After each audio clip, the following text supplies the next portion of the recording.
सब पटावल छोकरी भैया आई रहल जल्दी जल्दी जल्दी से अब भाग भोसरी भैया आई रहल जल्दी जल्दी जल्दी से अब भाग भोसरी।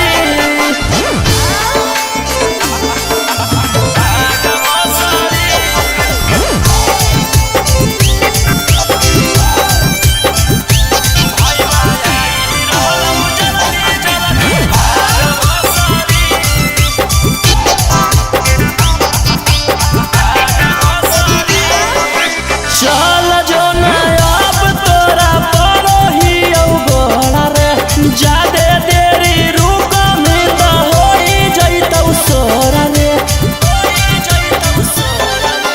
चल जो अब तोरा परोही गोड़ा रे जादे देरी रुक में तो होई जइतौ सोरा रे।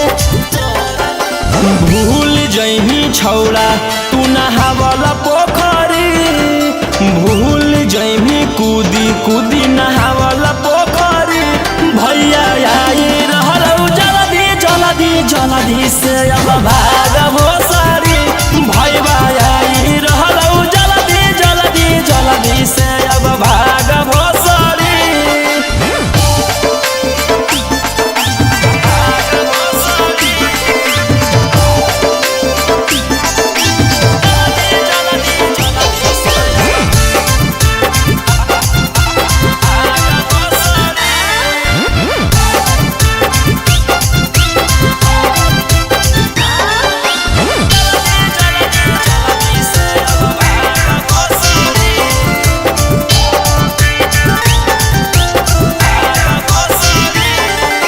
भैया हौरदार दे तौराई फल से ठोकरे काट के ले जाके फेंक दे तो नवादा चकरे।